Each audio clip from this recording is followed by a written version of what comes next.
올해는 패밀리데이하고 설날이 겹쳐서 또 오늘 또 예배 마치고 나서 설날 겸 또 패밀리데이 겸 해서 함께 즐거운 시간을 보내고자 합니다. 네, 한국에서는 명절만 되면 왜 장가 안 가냐, 시집 안 가냐, 그 소리 때문에 가기 싫다고 하는 말들이 많지 않습니까? 오늘 본문 말씀 마태복음 7장에서 우리가 너무나도 잘 알고 있는 비판하지 말라라는 말씀. 한국의 명절 때마다 사실 이 말씀을 좀 마음에 새겨야 되는 것 같은 그런 생각을 해봅니다. 근데 이 마태복음 7장 1절로 5절은 산상수훈의 결론, 첫 부분에 해당합니다. 산상수훈, 어떤 말씀입니까? 산상수훈은 단순한 윤리 강론이 아닙니다. 당시 종교적 상식을 뒤집는 선언이었습니다. 예수님 생존하셨던 그 당시 유대인들은 율법의 규칙을 정확히 지키는 것이 의로움이라고 믿었어요. 겉으로 드러나는 행위가 신앙의 기준으로 생각했습니다. 그러나 예수님은 내 나라는 너희 생각과 완전히 다르다라는 말씀을 하십니다. 그것이 산상수훈입니다. 그러니까 대표적으로 의욕을 품는 것으로 이미 간음했다. 원수를 사랑해라. 구제할 땐 오른손이 하는 일을 왼손이 모르게 하라. 이런 등등. 그 당시 통용되던 상식과는 전혀 다른 말씀을 산상수훈을 통해서 쏟아내셨습니다. 그리고 그 흐름의 절정에서 오늘 본문 말씀 비판하지 말라는 말씀을 하시는 겁니다.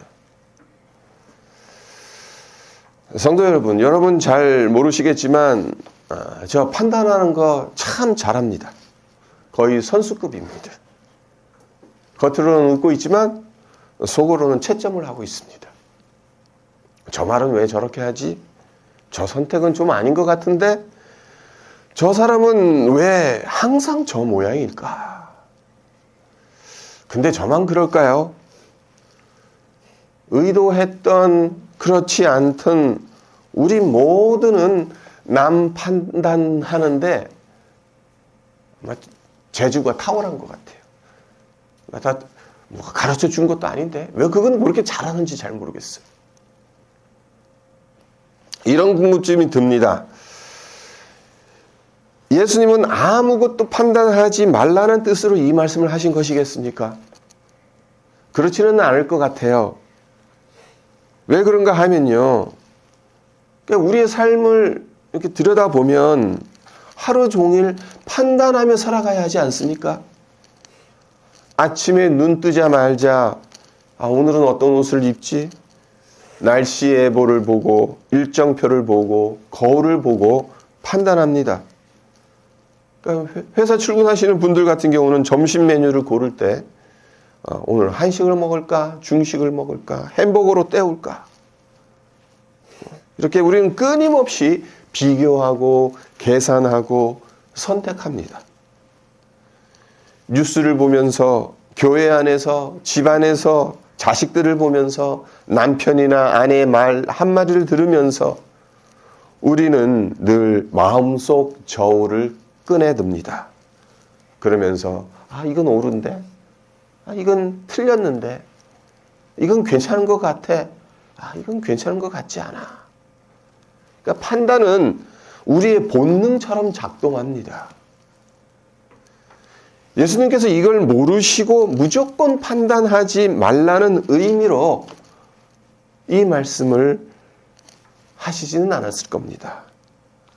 분별도 하지 말고 옳고 그름을 따지지 말고 그냥 다 괜찮다 하며 살라는 말씀 아닐 겁니다.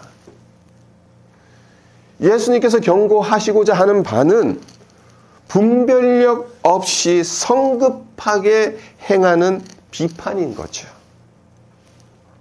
그래서 2절을 보시면 너희가 비판하는 그 비판으로 너희가 비판을 받을 것이요 너희가 헤아리는 그 헤아림으로 너희가 헤아림을 받을 것이니라. 쉽게 말하면 이런 겁니다. 내가 들이댄 잣대가 그대로 나에게 돌아온다는 것. 그러니까 비판이 부메랑으로 내게 다시 돌아온다는 거죠. 남을 향해 던졌던 그것이 돌고 돌아서 결국엔 내 이마에 꽂힌다는 겁니다. 혹시 여러분 주변에 유독 까칠하고 비판적인 사람 있습니까? 그런 자에게 우리는 어떻게 반응합니까? 네가 잘났으면 얼마나 잘났다고 하면서 우리도 똑같이 까칠해집니다. 날선말로 되받아치고 속으로는 더 크게 정죄합니다. 그런 과정 속에서 비판은 비판을 낳고 정죄는 정죄를 부릅니다. 그러니까 예수님은 이런 것에 대해서 단호하게 경고하시는 겁니다. 사실 사람 사이의 비판보다 더 무서운 게 있죠. 하나님 앞에서의 심판입니다. 로마서와 고린도 후서를 보면 우리 모두는 예외 없이 하나님의 심판대 앞에 서게 됩니다. 로마서 14장 10절에 사도 바울이 이렇게 말합니다. 내가 어찌하여 내 형제를 비판하느냐? 어찌하여 내 형제를 업신여기느냐? 우리가 다 하나님의 심판대 앞에 서리라. 그 고린도 후서 5장 10절에선 사도 바울이 또 이렇게 말합니다. 이는 우리가 다 반드시 그리스도의 심판대 앞에 나타나게 되어 각각 선악간에 그 몸으로 행한 것을 따라 받으려 함이라. 별것 아니라고 넘겼던 순간들, 아무도 모를 거라 생각하며 행했던 은밀한 선택들, 뒤에서 수군거렸던 말들까지 우리 인생 전체를 기록한 보고서를 제출할 날이 온다는 겁니다. 내가 내린 평가가 아닌 하나님의 평가 앞에 서야 할 날이 온다는 겁니다. 여기서 잠시 가슴에 손을 얹고 한번 생각을 해보세요. 하나님 앞에 섰을 때 이 심판에 통과할 자신이 있습니까? 전 없습니다. 자신 없습니다. 많은 분들이 오해하시는 게 있어요. 하나님은 커다란 저울을 갖고 계셔서 오른쪽엔 착한 일, 왼쪽엔 나쁜 일을 올려두실 거라고 생각을 해요. 그래서 내가 이웃을 돕고 법 잘 지키고 매너 있게 살았으니까 착한 일 쪽으로 저울이 기울어서 천국 패스. 도덕적인 삶이 우리를 구원해 줄 수 있겠습니까? 안타깝게도 성경의 답은 아니오라고 합니다. 성경은 우리 모두의 저울이 죽음 쪽으로 완전히 기울어져 있다고 선언합니다. 비유를 들자면 한쪽엔 코끼리가 앉아 있는데 반대쪽에 깃털 몇 개 올린다고 저울이 꿈쩍이나 하겠습니까? 나의 죄의 무게는 코끼리만큼 무거운데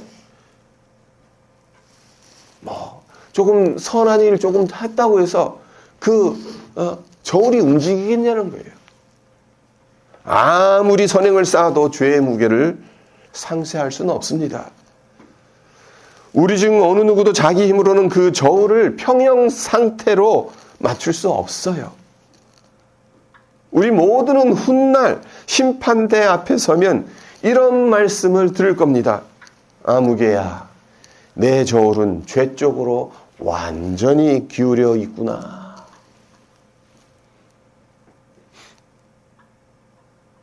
어떻게 하시겠습니까? 하나님께로부터 이 말씀을 들으면 어떻게 하시겠습니까? 전혀 가망 없는 것 아닙니까? 여기에 복음이 있죠. 우리가 붙드는 건 나의 선행이 아닙니다. 나의 도덕성도 아닙니다. 우리가 믿는 것은 예수님께서 십자가에서 행하신 일입니다.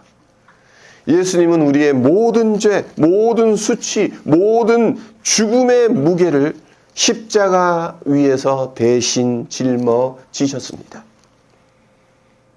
그래서 이 은혜를 아는 사람은 함부로 남을 판단하지 않습니다.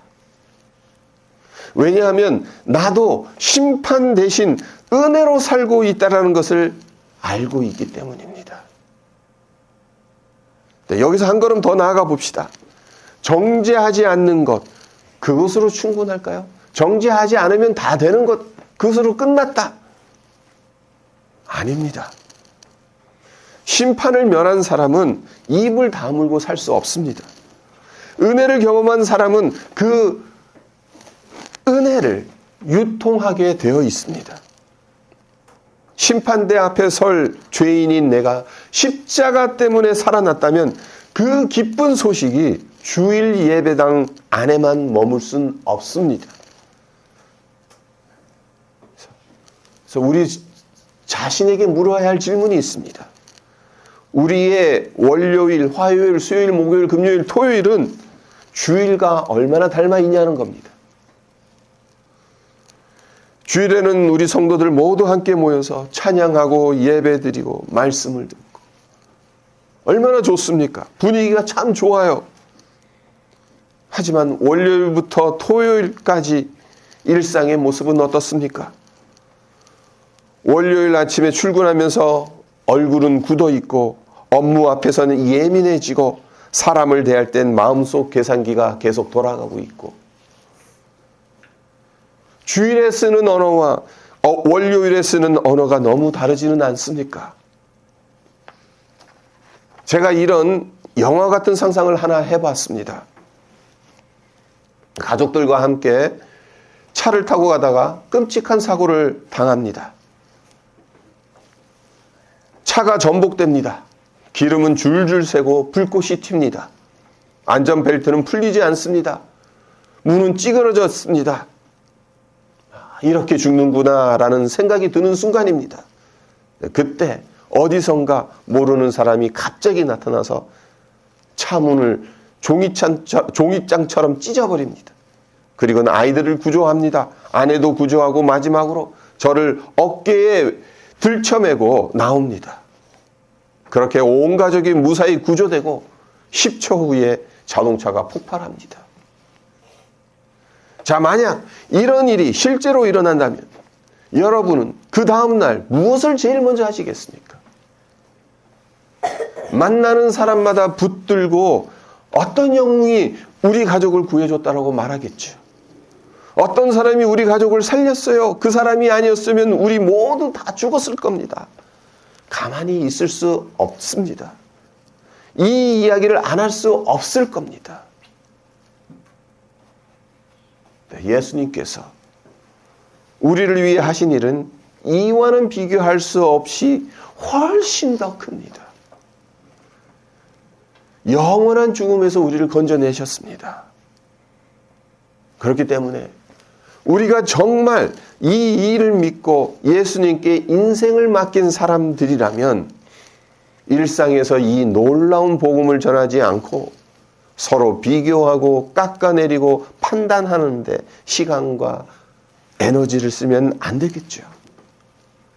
만약 예수의 보혈로 구별받은 사람이 구원 이야기는 새카맣게 잊어버리고 구원받은 다른 사람의 옷차림 그리고 말을 평가하고 판단한다면 뭐가 잘못돼도 한참 잘못된 것이겠죠.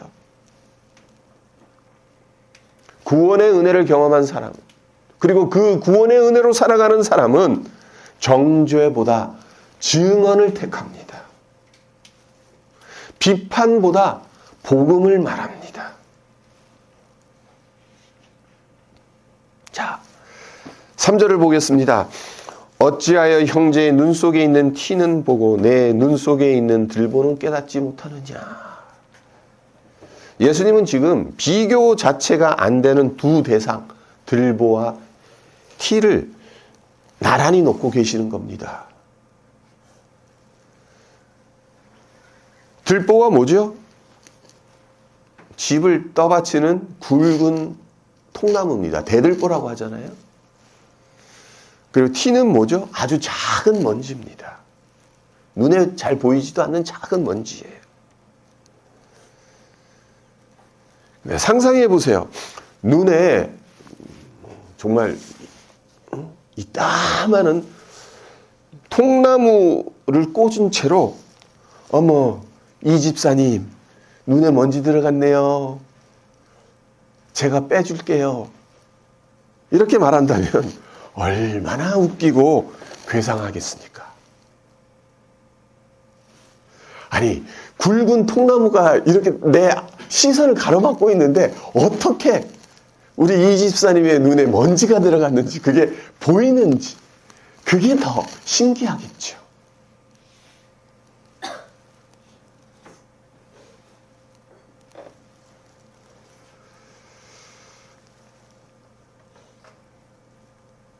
문제는 그 들보가 안 보인다는 거예요. 내 눈을 가로막고 있는데도 그게 안 보인다는 거예요. 성도 여러분, 여러분에게 들보는 무엇인지 한번 생각해 보세요.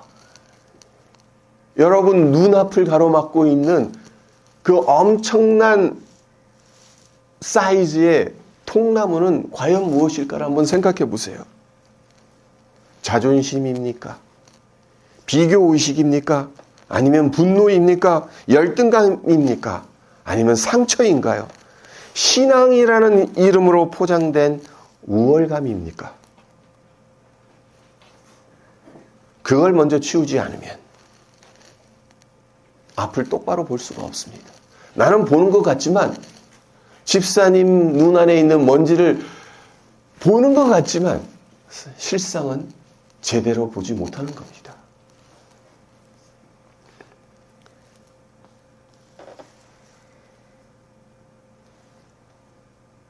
우리는 이상하게도 나의 들보 같은 큰 문제는 쏙 빼놓고 남의 티 같은 사소한 문제는 현미경을 들이내밀죠. 남의 사소한 문제는 민감하게 반응하면서 내 안에 큰 문제는 장님이 되곤 합니다. 재미있는 이야기가 있어서 소개해 드리겠습니다. 어떤 남편이 아내의 청력이 예전만 못하다는 느낌이 들어요. 그래서 아내 뒤에 가서 시험을 합니다. 여보, 내 말 들려? 아내 대답이 없는 거예요. 그래서 한 발짝 더 다가갑니다. 그리고 여보, 내 말 들려? 여전히 아내가 대답을 하지 않습니다. 남편이 화가 났어요. 그래서 아내 뒤에 바짝 서서 소리를 지릅니다. 여보, 내 말 안 들리냐고! 그랬더니 아내가 돌아보며 이렇게 말합니다. 아니, 내가 4번이나 대답했는데 왜 계속 고함을 질러?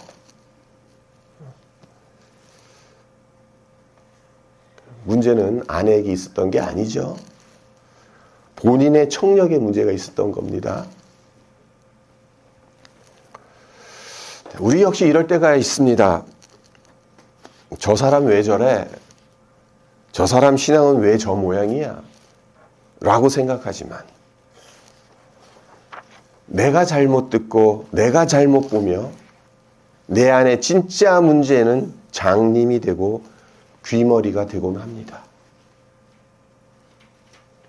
예수님은 이런 우리 인간의 죄성에 대해 아주 강력한 처방전을 내리십니다.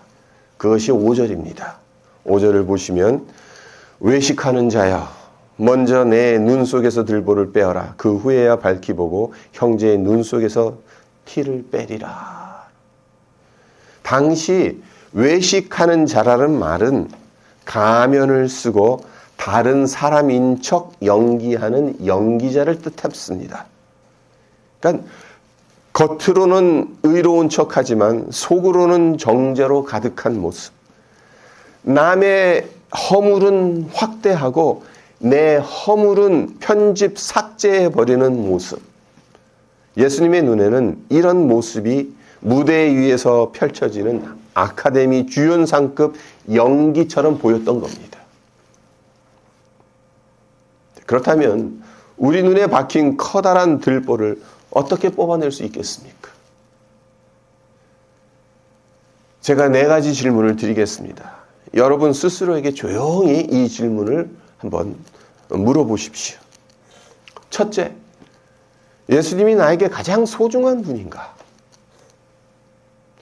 우리가 남을 비판하는 이유는 마음의 빈자리를 채우려 하기 위함일 수도 있다는 사실입니다.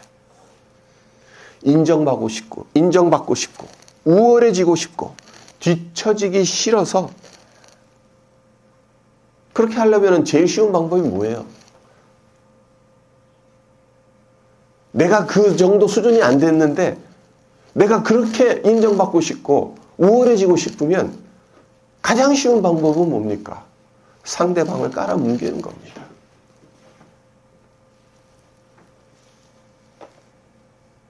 네, 예수님을 가장 소중한 분으로 생각한다면 이런 것들에서 자유로울 수 있습니다. 내가 은혜로 살고 있다는 것을 안다면 은혜로 남을 대할 수 있는 거지요. 내 마음의 빈자리를 은혜로 채우라는 겁니다. 예수님을 가장 소중한 분으로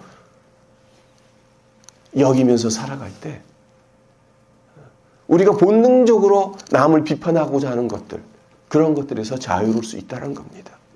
그리고 둘째, 하나님이 원하시는 삶을 살 준비가 되어 있느냐는 겁니다. 예수님을 내 인생의 왕으로 모셨다면 주일 예배드리는 이 날만 왕이 아닙니다. 내 지갑, 내 직장 생활, 내 생각과 선택까지 주님의 통치 아래 있어야 합니다. 하나님이 가라 하시면 가고 멈추라 하시면 멈출 준비를 항상 하고 있어야 하는 겁니다. 우리의 눈에 들보가 왜 계속 남아있는 것일까요? 준비가 안 되어 있기 때문은 아닐까요? 하나님이 원하시는 삶을 살 준비가 안 되어 있기 때문에 혹시 그런 건 아닐까요? 셋째, 내 삶에 하나님을 슬프게 하는 작은 티는 없는가 살펴봐야 한다는 겁니다. 처음엔 아주 사소해 보입니다. 이 정도는 괜찮지. 다들 하잖아. 하지만 죄는 그렇게 스며듭니다. 눈에 작은 먼지가 들어가면 처음에 조금 그냥 불편한 정도 그렇게 느껴지죠. 네, 그것이 무덤덤해지면 그냥 모르고 살아가는 거예요. 그리고 넷째, 나는 주님의 대변인이 될 준비가 되었냐는 것. 우리는 가정과 직장, 사업터 그리고 학교에서 예수님의 향기를 전하는 사람들입니까? 아니면 비판과 불평을 흘려보내는 사람들입니까?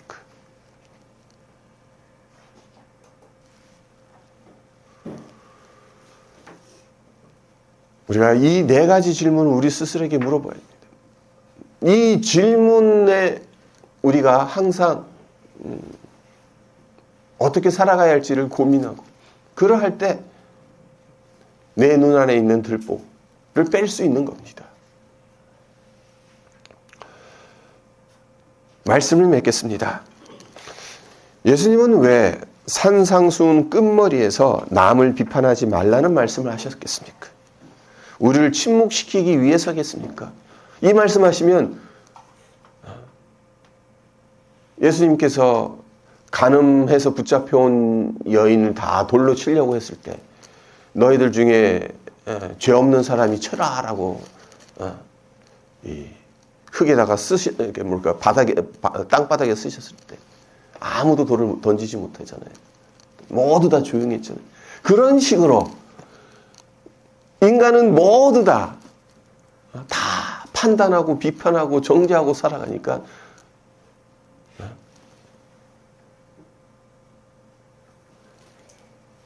그렇기 때문에 우리를 침묵시키기 위해서 이 말씀을 하신 것이겠습니까? 아니죠. 우리를 세상의 소금과 빛으로 살아가게 하시기 위해서입니다. 생각해 보세요. 우리가 내 눈에 들보는 깨닫지 못한 채 남의 눈 안에 있는 티를 보고 남 탓만 한다면 누가 우리 말을 듣겠습니까? 아니, 네 눈에는 들보가 들었네. 그러면서 내 눈에 있는 티를 지금 걱정해? 그 말을 하겠죠.